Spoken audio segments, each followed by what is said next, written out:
Air France 447 अचानक ATC के radar से गायब हो गया।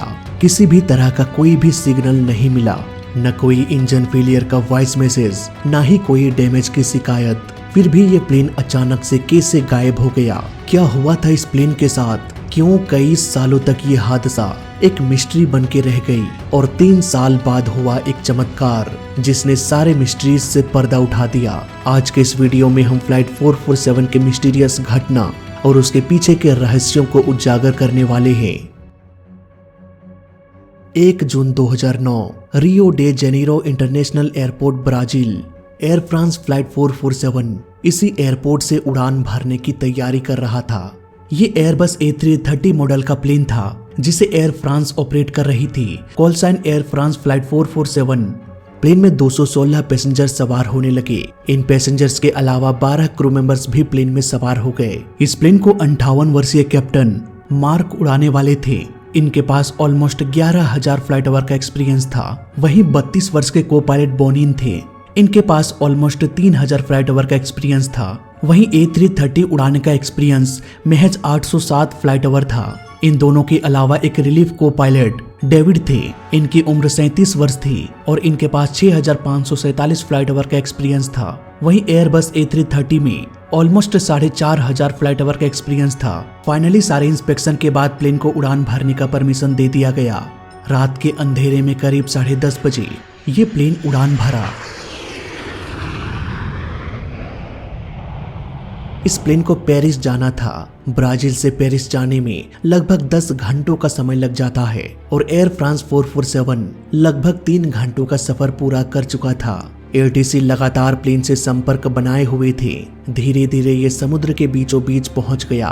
तभी एटीसी का संपर्क प्लेन से टूट गया। समुद्र के बीचों बीच अक्सर संपर्क टूट जाता है क्योंकि कभी कभी समुद्र के एरिया में प्लेन एटीसी के रेंज से बाहर चले जाते हैं। वहीं समुद्र के उस पार सेनेगल एटीसी भी इस प्लेन से संपर्क करने की कोशिश कर रहे थे, लेकिन वो भी प्लेन के साथ संपर्क स्थापित नहीं कर पा रहे थे। मे भी उनका भी रेंज प्लेन तक नहीं पहुंच पा रहा हो। ऐसे एरिया को हम डेड जोन के नाम से जानते हैं। अब एटीसी बस इंतजार कर सकते थे कि कब ये प्लेन हमारे रेंज में आएगा और हम दोबारा से उससे संपर्क बना पाएंगे। समय बीतता गया और करीब आधे घंटे बाद भी इस प्लेन से दोबारा संपर्क नहीं हो पाया। इस प्लेन के लास्ट लोकेशन को ट्रैक करके फाइटर प्लेन्स को उस एरिया में छानबीन करने के लिए भेजा गया। सुबह होते होते प्लेन के कई सारे मलबे मिलना शुरू होने लगा। ये प्लेन मिस्टीरियस तरीके से क्रैश हो चुका था। किसी को भी ये पता नहीं था कि आखिर इस प्लेन के साथ क्या हुआ। फ्लाइट 447 के आने के इंतजार कर रहे पैसेंजर्स के रिलेटिव्स को ये पता ही नहीं चल पाया कि आखिर हुआ क्या, और उन्हें समझाना भी बहुत मुश्किल था। उनके रिलेटिव्स के पूछे जाने वाले कोई भी सवाल का जवाब एयरलाइन कंपनी के पास नहीं था। आखिर ये प्लेन कैसे क्रैश हो गया, इसका इन्वेस्टिगेशन करने के लिए 2 टीम को भेजा गया। पहला ब्लैक बॉक्स को खोजने के लिए और दूसरा प्लेन के डेब्रीज और लाशों को रिकवर करने के लिए। हर दिन डेड बॉडीज को निकाला जा रहा था और DNA टेस्टिंग करके उनके घर वालों को अंतिम संस्कार करने के लिए सौंपा जा रहा था।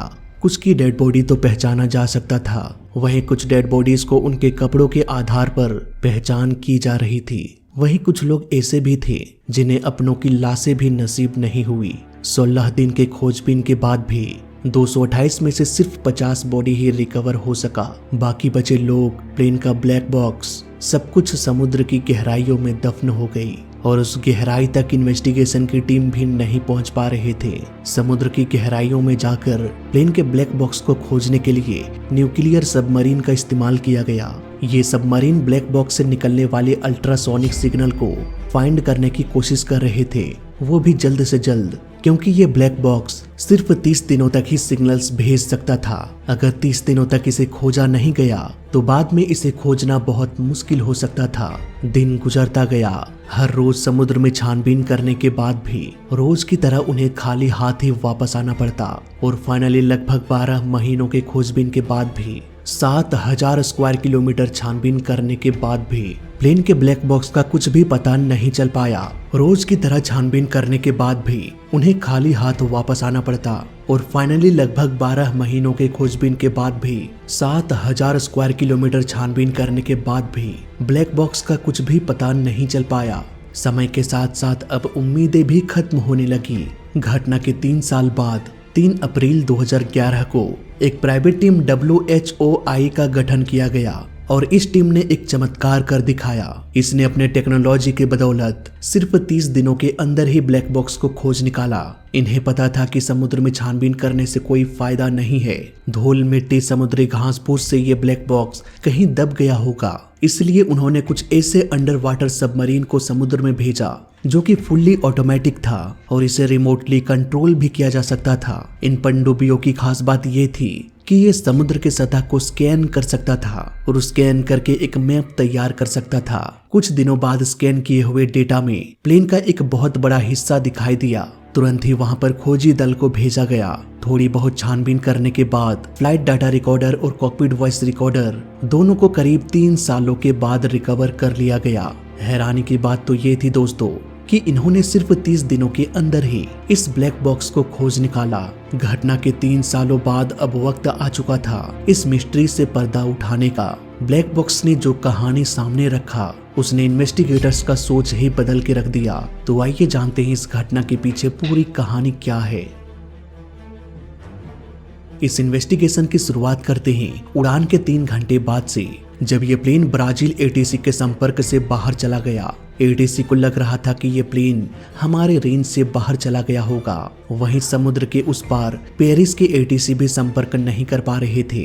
उन्हें भी यही लग रहा था कि कुछ ही मिनट बाद हम प्लेन से संपर्क बना लेंगे, पर फ्लाइट 447 असल में एक भयानक मुसीबत में फंस चुका था। ये प्लेन तूफानी बादलों के अंदर घुस चुका था। हालांकि प्लेन में वेदर रडार भी होता है जो मौसम की जानकारी पायलट्स को बताता है, पर ये रडार सिर्फ मौसम की जानकारी प्रोवाइड करता है, प्लेन को प्रोटेक्ट नहीं करता।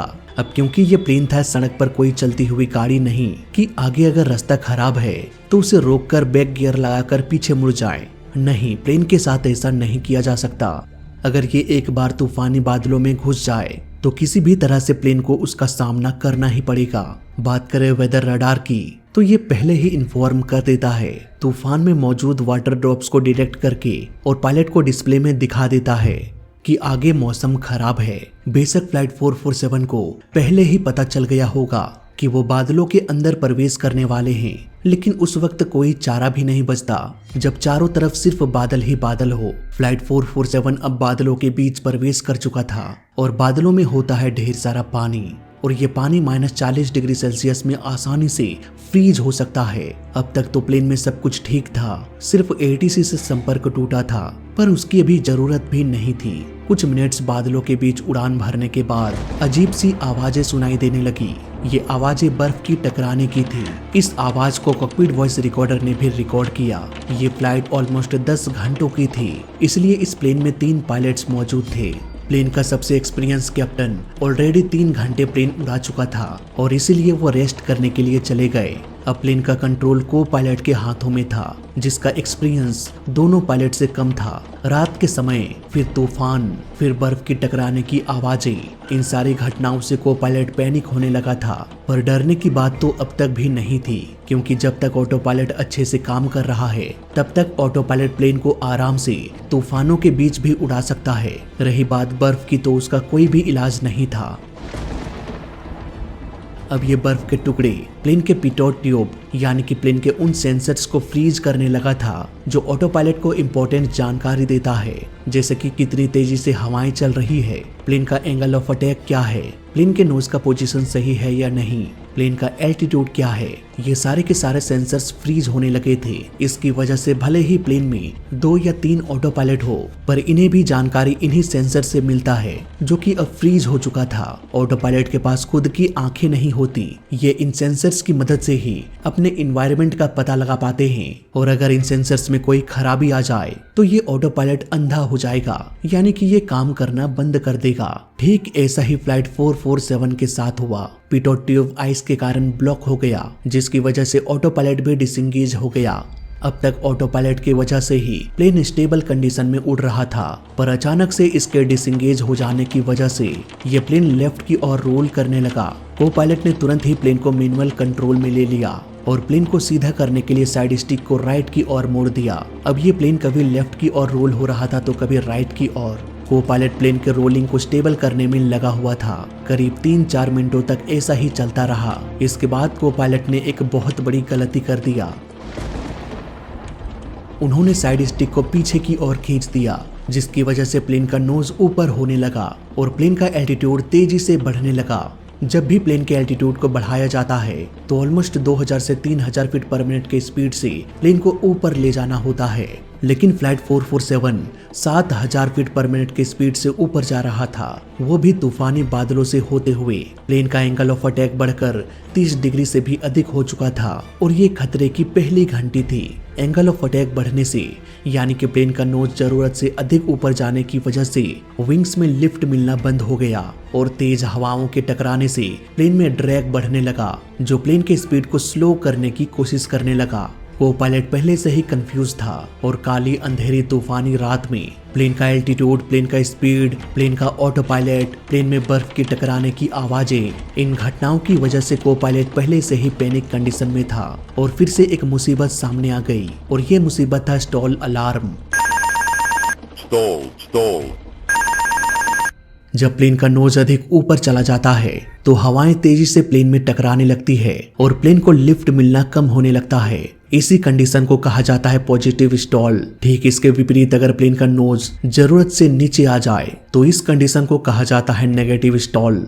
फ्लाइट 447 अब पॉजिटिव स्टॉल में जा चुका था। को पायलट ने कहा कि अब प्लेन मेरे कंट्रोल से बाहर है। उधर दूसरे पायलट ने प्लेन को अपने कंट्रोल में ले लिया। यहाँ पर उन्होंने सही डिसीजन लिया। उन्होंने प्लेन के नोज को डाउन करने के लिए अपने साइड स्टिक को डाउन करने लगा, लेकिन अब भी को पायलट प्लेन के साइड स्टिक को पीछे की ओर खींच रहा था, जबकि दूसरा पायलट साइड स्टिक को आगे की ओर मूव कर रहा था। दोनों ही पायलट अपोजिट डायरेक्शन में फोर्स लगा रहे थे। अब प्लेन का कंप्यूटर भी कंफ्यूज हो गया कि सुने तो आखिर किसकी बात सुने, पायलट या फिर को पायलट। यहाँ पर अलग अलग कमांड होने की वजह से पायलट के द्वारा लिए जा रहे सही डिसीजन को प्लेन का कंप्यूटर कैंसिल कर दे रहा था। पायलट अब प्लेन के नोज को डाउन भी नहीं कर पा रहे थे, जिसकी वजह से लगातार प्लेन के स्पीड में कमी होने लगी। को पायलट अब भी साइड स्टिक को पीछे की ओर खींच के रखा हुआ था। अब ना तो पायलट और ना ही को पायलट प्लेन को कंट्रोल कर पा रहे थे। प्लेन का स्पीड लगातार कम होने से और लिफ्ट ना मिलने से ये एक पत्थर की तरह नीचे गिरने लगा। अब यहाँ पर एंट्री हुई कैप्टन की, जो कि इस प्लेन में सबसे एक्सपीरियंस पायलट थे, पर अफसोस इनका एंट्री बहुत लेट हुआ। उन्होंने देखा कि स्टॉल अलार्म कभी ऑफ हो रहा था तो कभी ऑन हो रहा था। दरअसल ऐसा इसलिए क्योंकि कभी कभी प्लेन का सेंसर काम कर रहा था तो कभी बर्फ के कारण फ्रीज हो जा रहा था। सेंसर के ऑन होते ही ये बताने की कोशिश करता कि प्लेन स्टॉल कंडीशन में जा चुका है, लेकिन फिर बर्फीले तूफान उस सेंसर को ब्लॉक कर दे रहा था और दोबारा से स्टॉल वार्निंग अलार्म बंद हो जा रहा था।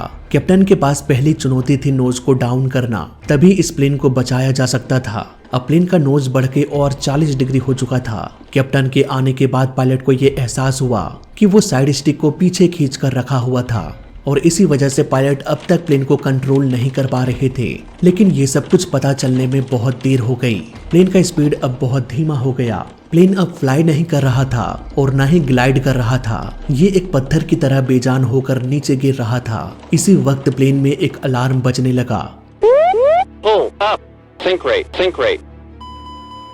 ये अलार्म मौत की आखिरी घंटी थी। ये अलार्म तब बजता है जब प्लेन ग्राउंड के नजदीक आ जाता है। ये अलार्म बताता है कि प्लेन को ऊपर ले जाओ, नहीं तो ये धरती से टकरा जाएगा। पर फ्लाइट 447 के पायलट्स चाह कर भी कुछ भी नहीं कर सकते थे सिवाय मौत का इंतजार करने का। लग रहा था जैसे 228 लोगों को किसी पत्थर में कैद करके 30,000 फीट ऊपर से नीचे फेंक दिया गया हो। कुछ ही सेकंड्स बाद ये प्लेन समुद्र से टकरा गया और बस एक पल में सब कुछ खत्म हो गया। इस हादसे ने कई सारे पायलट्स को एक नई सीख दे गया। सीख ये कि इस तरह के हादसों में कैसे प्लेन को कंट्रोल किया जाए। दोस्तों, ऑटो पायलट की आंखें नहीं होती, ये सेंसर्स की मदद से ही सब कुछ देख पाते हैं। सपोज हमारा प्लेन बादलों के अंदर दाखिल नहीं हुआ है तो इसे अवॉइड करके प्लेन को दूसरे डायरेक्शन में ले जाया जा सकता है। लेकिन अगर प्लेन बादलों के अंदर चला जाए तो पायलट के पास सिर्फ एक ही ऑप्शन बच जाता है। जब तक ये बादलों का झुंड खत्म ना हो जाए प्लेन को बादलों के अंदर उसी तरह से उड़ाते रहना है, चाहे प्लेन कितना भी हिले, कितना भी डोले।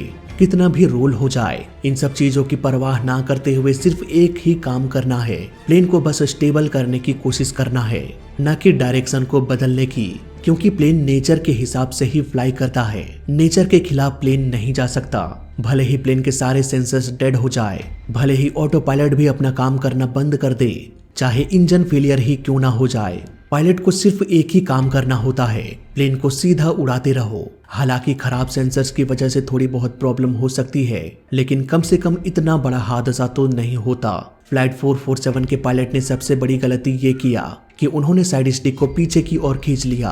आमतौर पर को पायलट का एक्सपीरियंस बहुत कम होता है और ऐसे भयानक सिचुएशन में अक्सर वो घबरा जाते हैं। काली अंधेरी रात, खराब सेंसर, खराब ऑटो पायलट, बर्फ की टकराने की आवाजें, stall warning alarm, GPWS alarm, इतनी सारी प्रॉब्लम्स एक ऐसे पायलट के साथ हो रहा था जिसे फ्लाइट उड़ाने का बहुत कम एक्सपीरियंस है। ऐसे प्लेन का क्या होगा आप समझ सकते हैं। तो ये थी कहानी एयर फ्रांस फ्लाइट 447 की। मैं मिलता हूँ आपसे किसी और वीडियो में। जय हिंद, वंदे मातरम।